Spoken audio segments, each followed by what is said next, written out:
샬롬 샬롬 샬롬 샬롬 샬롬. 하나님 사랑합니다. 여러분 주 안에서 사랑합니다. 29장 1절에서 9절 말씀 모든 일에 형통하리라. 29장 말씀이 쭉 이어집니다. 29절까지 있습니다. 29장은 그 중에서 1절에서 9절. 호렙에서 이스라엘 자손과 세우신 언약 외에 야훼께서 모세에게 명령하여 모압 땅에서 그들과 세우신 언약의 말씀이 이러하니라. 이렇게 시작이 됩니다. 모세가 온 이스라엘을 소집하고 그들에게 이르되 야훼께서 애굽 땅에서 너희의 목전에 바로와 그의 모든 신하와 그의 온 땅에 행하신 모든 일을 너희가 보았나니 곧 그 큰 시험과 이적과 큰 기사를 내 눈으로 보았느니라. 그러나 깨닫는 마음과 보는 눈과 듣는 귀는 오늘 야훼께서 너에게 주지 아니하셨느니라. 주께서 40년 동안 너희를 광야에서 인도하게 하셨거니와 너희 몸에 옷이 낡아지지 아니하였고 너희와의 신이 헤어지지 아니하였으며 너희에게 떡도 먹지 못하며 포도주나 독주를 마시지 못하게 하셨으면 주는 너희의 하나님 야훼이신 줄을 알게 하려 하심이니라.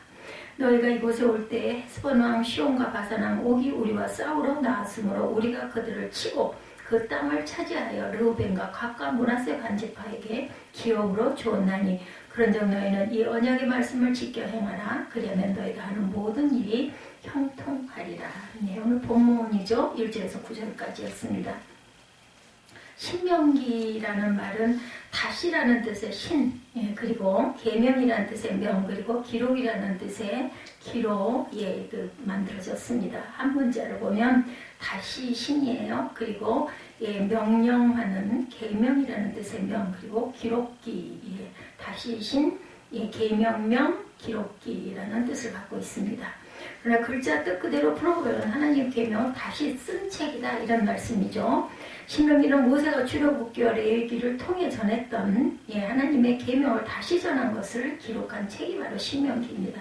그러면 모세는 출애굽기에서 전했던 말씀을 왜 다시 전했을까요?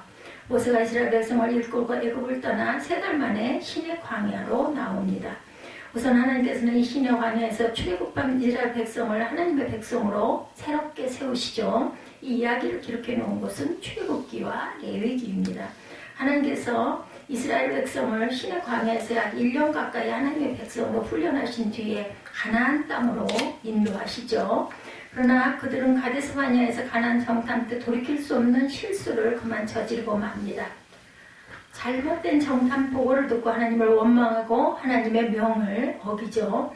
그래서 그들은 가나안 땅을 눈앞에 두고 38년이라는 긴 세월 동안 광야에서 방황하게 되죠. 그 이야기를 기록해 놓은 것은 민수기입니다. 이제 하나님의 긍휼하심으로 그들이 다시 가나안 땅을 눈앞에 보이는 모압까지 왔어요. 이때 출애굽 1세대는 광야에서 다 죽고 출애굽 2세대들만 남게 됩니다. 모세도 가나안 땅에 들어갈 수가 없었죠. 그래서 모세가 출애굽 2세들에게 저 40년 전 시내 광야에 들었던 하나님의 말씀을 다시 전하게 되죠. 그 이야기를 기록해 놓은 것이 바로 신명기입니다. 출애굽 1세대에게 선포되었던 하나님의 말씀을 출애굽 2세대에게 전했다고 해서 신명기 다시 기록했다. 하나님의 명령을 기록했다라는 뜻이라는 거죠. 특히 오늘 본문 1절에 보면 호렙에서 이스라엘 자손과 세우신 언약 외에 야훼께서 모세에게 명령하여 모압 땅에서 그들과 세우신 언약의 말씀은 이러하니라. 이렇게 말씀하고 있습니다. 하나님께서 호렙산 곧 시내 광야에서 출애굽 1세대 이스라엘 백성들과 언약을 세우셨다라는 거죠. 그런데 이제 40년이 지난 후 모압 땅에서 출애굽 2세대 이스라엘 백성과 다시 언약을 세우시겠다라는 것입니다. 모세오경에는 2차례 하나님과 이스라엘 백성 사이에 맺으신 언약이 있어요. 하나는 출애굽 1세대와 맺은 호렙산 언약이고, 물론 이스라엘 백성들은 불순종으로 이 언약을 파기합니다. 이제 하나님께서는 다시 출애굽 2세와 언약을 맺으시죠. 그것이 바로 모압 평지 언약.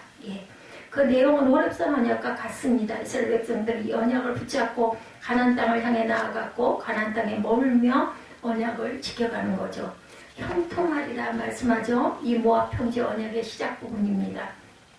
특히 9절을 보면 그런즉 너희는 이 언약의 말씀을 지켜 행하라. 그리하면 너희가 하는 모든 일이 형통하리라. 하나님께서 이 언약을 맺으시는 목적을 말씀하고 있는 거죠.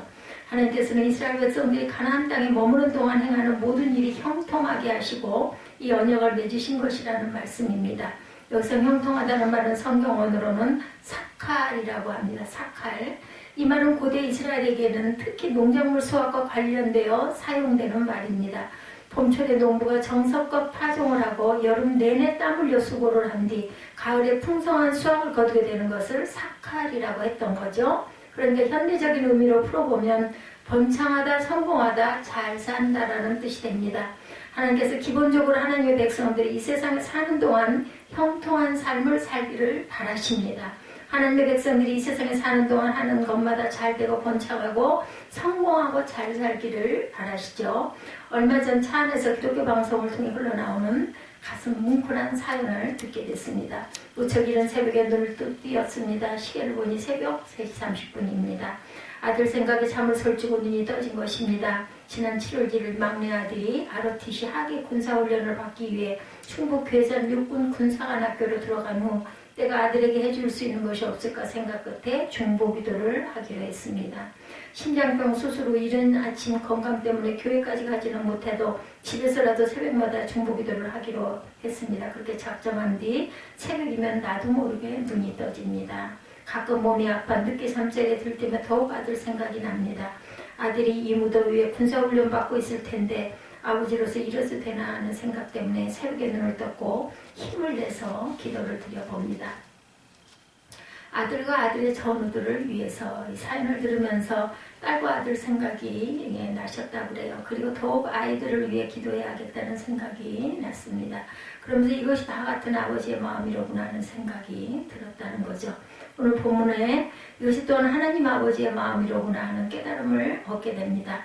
하나님께서 우리가 이 땅에서 형통하기를 바라신다는 사실을 더욱 깊이 깨닫게 되죠.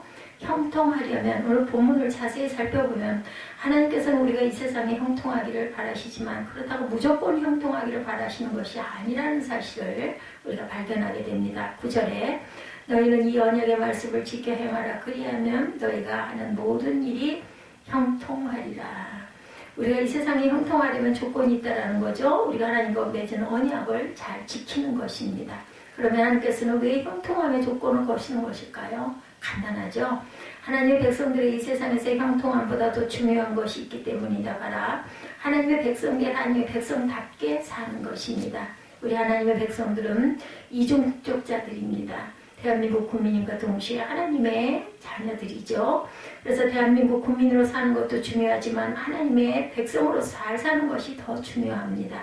그래서 우리 그리스도인들은 이 세상에서의 형통함보다 더 앞세워야 할 것, 하나님의 백성답게 사는 것이죠.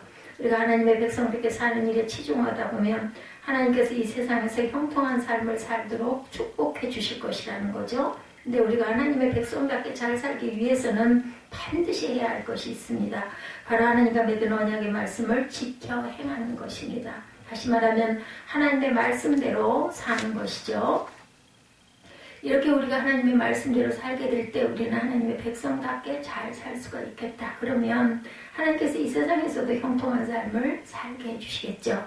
창세기 26장 2절에 4절에 보면 야훼께서 이삭에게 나타나 이르시되 애굽으로 내려가지 말고 내가 네게 지시하는 땅에 거주하라. 이 땅에 거주하면 내가 너와 함께 있어 네게 복을 주고 내가 이 모든 땅을 너와 네 자손에게 주리라. 이런 약속을 하셔요. 내가 내 아버지 아브라함과 맹세한 것을 이루어 내 자손을 하늘의 별과 같이 번성하게 하며 모든 땅을 내 자손에게 주리니 내 자손으로 말미암아 천하 만민이 복을 받으리라. 이삭이 살던 땅에 흉년이 들었어요.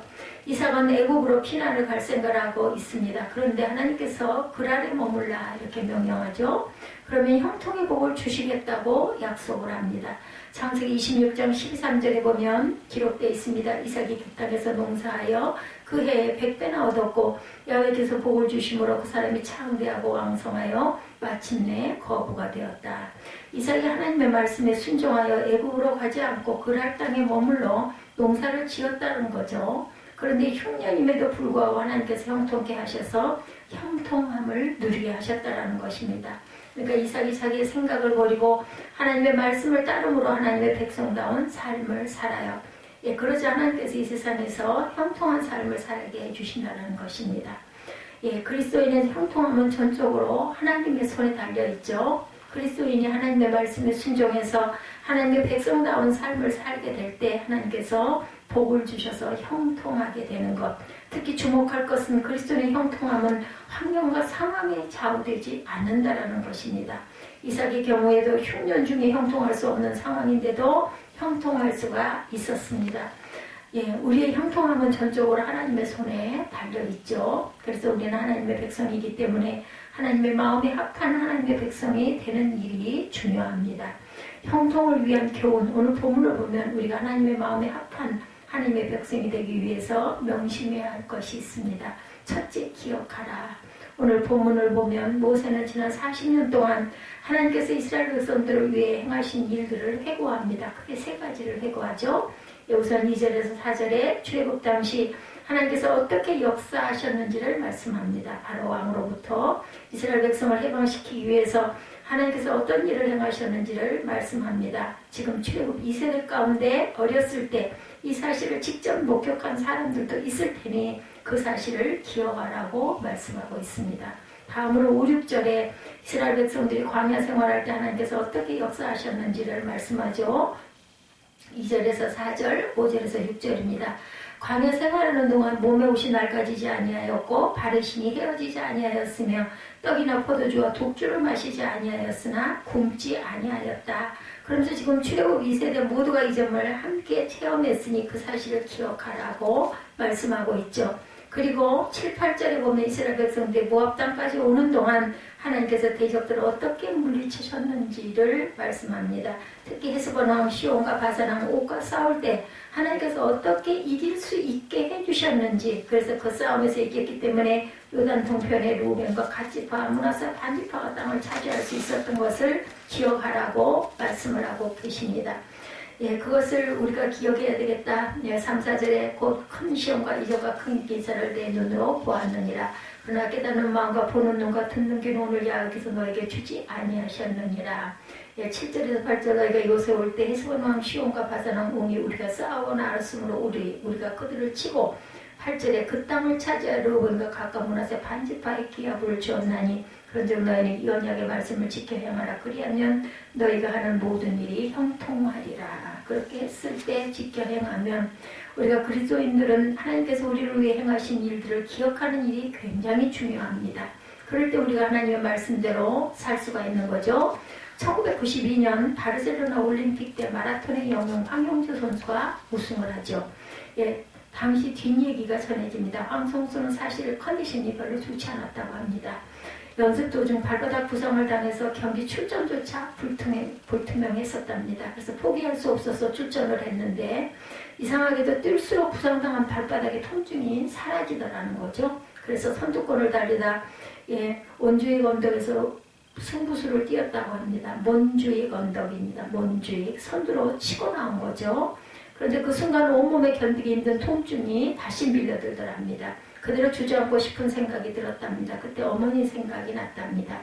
자기를 위해 고생하신 어머니가 기억이 나고 해녀로 물질을 하면서 자기를 뒷바라지온 어머니를 위해 이대로 주저앉을 수 없다는 생각을 하게 됩니다. 그래서 더 혼신의 힘을 다해 뛰었다고 그러죠. 마지막 100m를 남겨두고 전력 질주를 할 때는 온통 어머니 생각만 하고 뛰었답니다. 기억은 놀라운 힘이 있습니다. 우리 그리스도인들은 하나님께서 내게 행하신 일들을 기억할 때 하나님의 백성답게 살 수 있는 힘을 얻게 됩니다. 하나님께서 나를 사랑하시고 나를 위해 놀라운 일들을 행하셨다는 사실을 기억할 때 오늘의 어려움을 이기고 하나님의 말씀에 순종할 힘을 얻게 되죠. 하나님께서 나를 위해 행하신 일들을 여러분들 기억해 보시기 바랍니다. 우리가 하나님에 대한 좋은 기억을 떠올리게 될 때 하나님의 백성답게 살 수 있는 힘을 얻게 될 것입니다. 둘째, 깨달으라고 2절에서 4절에 증거하고 있습니다. 모세가 온 이스라엘을 소집하고 그들에게 이르되 야훼께서 애굽 땅에 너희 목전에 바로와 그의 모든 신하와 그의 온 땅에 행하신 모든 일을 너희가 보았나니 곧 그 큰 시험과 이적과 큰 기사를 내 눈으로 보았느니라. 그러나 깨닫는 마음과 보는 눈과 듣는 귀는 오늘 야훼께서 너희에게 주지 아니하셨느니라. 이렇게 말씀합니다. 야훼께서 애굽 땅에서 너희 목전에 바로와 그의 모든 신하와 그의 온 땅에서 행하신 모든 일을 너희가 보았나니 곧 그 큰 시험과 이적과 큰 기사를 내 눈으로 보았느니라. 그러나 깨닫는 마음과 보는 눈과 듣는 귀는 오늘 여호와께서 너에게 주지 아니하셨느니라. 이렇게 말씀하고 있습니다. 출애굽 1세대들이 출애굽 당시 바로와 그 군대에 행하신 저 놀라운 일들을 그들이 보았다는 거죠. 10가지 재앙이 애굽 땅에 이루어진다는 것을 봤습니다. 홍해가 갈라지면서 애굽 군대가 수장되는 놀라운 일들도 보았어요. 그러나 그들이 왜 하나님께서 그 일을 행하셨는지, 그 일은 무엇을 뜻하는지를 깨닫지 못했다라는 거죠. 그래서 그들이 하나님을 원망하고 결국 하나님께 심판을 받게 되었다라는 것입니다. 이제 모세는 출애굽 2세대 사람들에게 하나님의 말씀을 깨닫고 하나님께서 행하신 일을 깨달아야 한다라고 말씀하고 있습니다. 그것을 깨달을 때 하나님과 맺은 언약을 지킬 수 있는 힘을 얻게 되기 때문이라는 거죠. 중국 고사에 이런 이야기가 있습니다.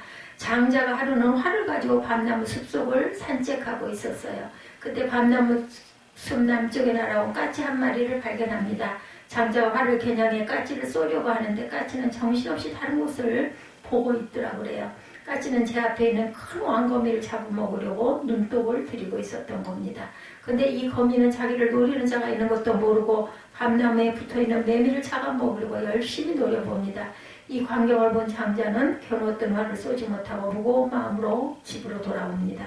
집에 돌아와 석 달 동안 문 밖 출입을 하지 않고 밤나무 숲에서 생겼던 탐욕의 문제를 생각했다고 하죠. 그리고 꽃 같은 시선으로 장자 자신을 노려보고 있는 또 다른 눈이 있을 것이라는 생각을 하게 됩니다. 예, 이것이 깨달음입니다. 우리가 하나님의 말씀을 듣고 하나님께서 행하신 일들을 마음속에 깊이 생각할 때 이런 깨달음들이 있어야 합니다. 그 깨달음이 우리로 하여금 하나님의 말씀대로 살 수 있게 해줍니다. 하나님과 맺은 언약을 지킬 수 있게 해주죠. 예, 우리가 하나님의 말씀을 들을 때 깊이 생각할 줄 알아야 합니다. 우리가 하나님께서 우리를 위해 행하시는 일들을 볼 때 깊은 생각, 묵상을 할 줄 알아야 됩니다. 그 안에서 깨달음을 얻고 말씀대로 살 수 있는 힘을 얻게 되겠죠. 하나님께서 우리가 이 세상에서 형통한 삶을 살기 바라십니다. 그렇지만 조건이 있죠. 먼저 하나님의 백성답게 사는 것입니다. 우리가 하나님의 백성답게 살 때 하나님께서 우리가 이 세상에서 형통하게 해주시는 복을 주시겠다라고 오늘도 신명기 19장을 통해서 모든 일이 형통하리라. 그런데 하나님께서 주신 말씀에 순종할 줄 알아야 되겠다는 거죠. 예, 신명기 다시 라는 뜻의 신자입니다. 다시 계명을 기록했다. 잊지 마시는 저와 여러분 되시기를 주님의 이름으로 축복합니다. 기도하시겠습니다.